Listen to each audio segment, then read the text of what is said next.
Thank you, Mr. Speaker, and may I welcome the Prime Minister. The first British Asian Prime Minister is a significant moment in our national story. And it's a reminder that for all the challenges we face as a country, Britain is a place where people of all races and all beliefs can fulfil their dreams. That's not true in every country, and many didn't think that they would live to see the day when it would be true here. It's part of what makes us all so proud to be British. Was his Home Secretary right to resign last week for a breach of security?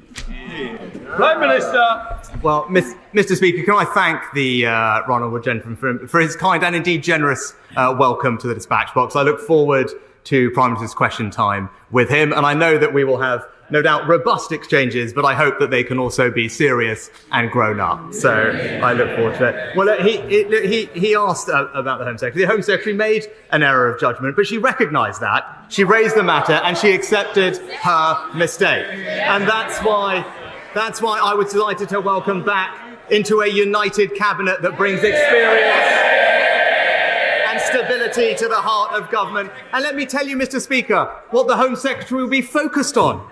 She'll be focused on cracking down on criminals, on defending our borders, while the party opposite remains soft on crime and in favour of unlimited immigration.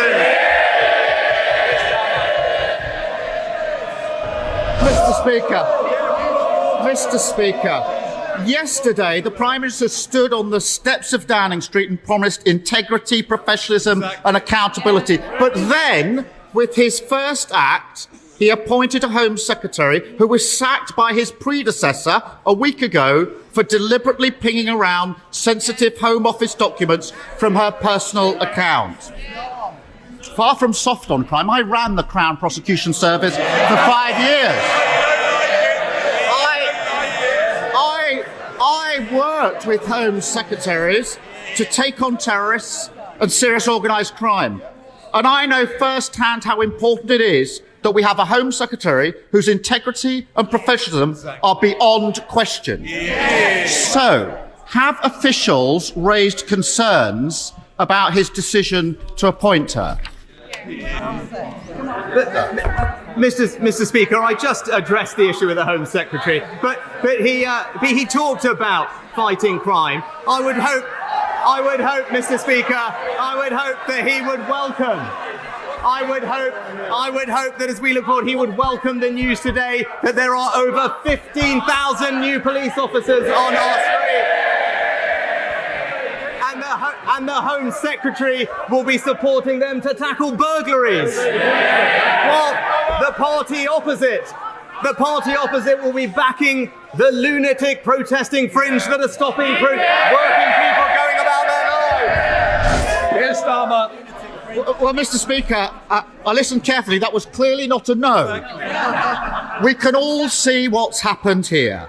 He's so weak, he's done a grubby deal, trading national security because he was scared to lose another leadership election.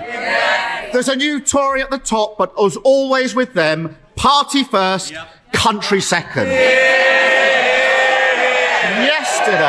Yesterday, on the steps of Downing Street, he also admitted what the whole country knows.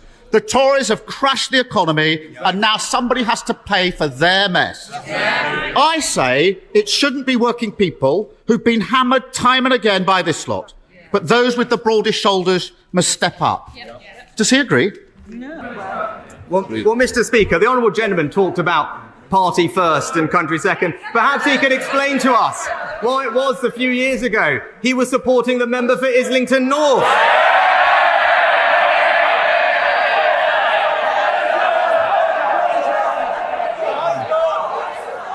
Mr. Speaker, my record is clear.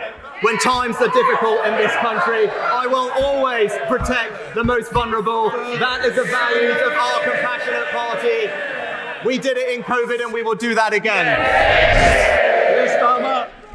Mr. Speaker, he says he'll protect the most vulnerable. Let's test that. The government currently allows very rich people to live here but register abroad for tax purposes. I don't need to explain to the Prime Minister how non-dom status works. He already knows all about that. It costs the Treasury £3.2 billion every year.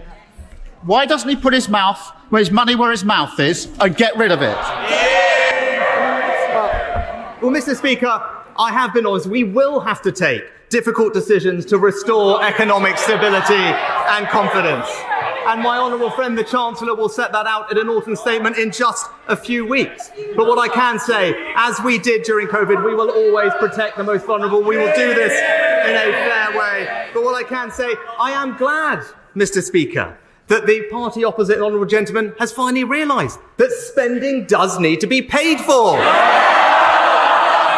is a novel concept for the party opposite.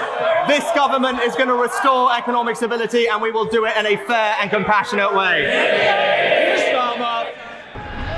I know he's been away for a few weeks, but he should have listened to what's been going on the last two. But anyway, I have to say, I'm surprised he's still defending non-dom status.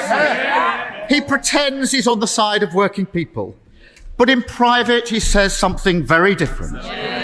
Over the summer, he was secretly recorded at a garden party in Tunbridge Wells, boasting to a group of Tory members that he personally moved money away from deprived areas to wealthy places instead. Rather than apologise or pretend that he meant something else, why doesn't he now do the right thing and undo the changes that he made to those funding formulas? Well, Mr. Speaker, I know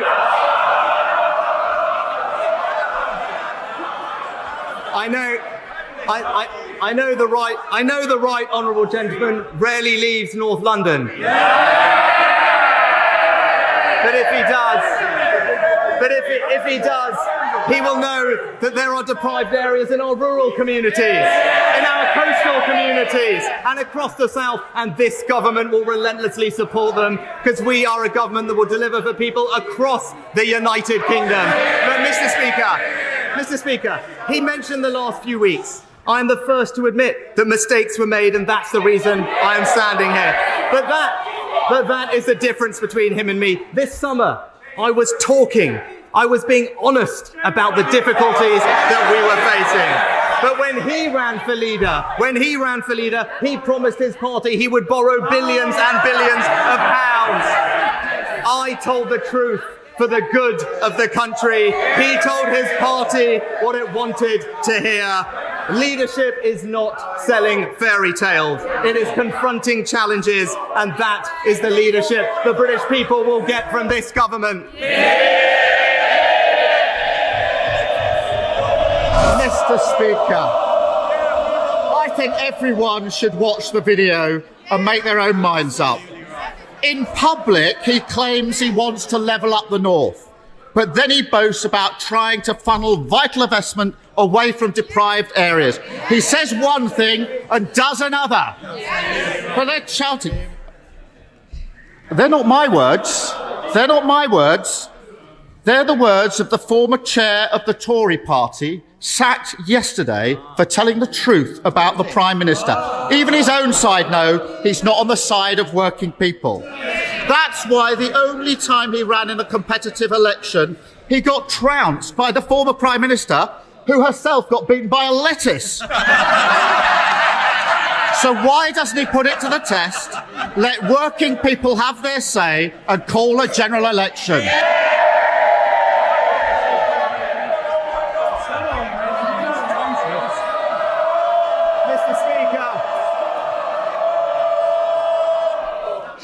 Well, it'll take a long time to get through this paper if we carry on like this, Prime Minister. Mr. Speaker, he talks about mandates, about votes, about elections. It's a bit rich coming from the person who tried to overturn the biggest democratic vote in our country's history. Our mandate is based on a manifesto that we were elected on, to remind him an election that we won and they lost. A mandate that says we want a stronger NHS, better schools, safer streets, control of our borders and levelling up. That is the mandate that I and this government will deliver for the British people.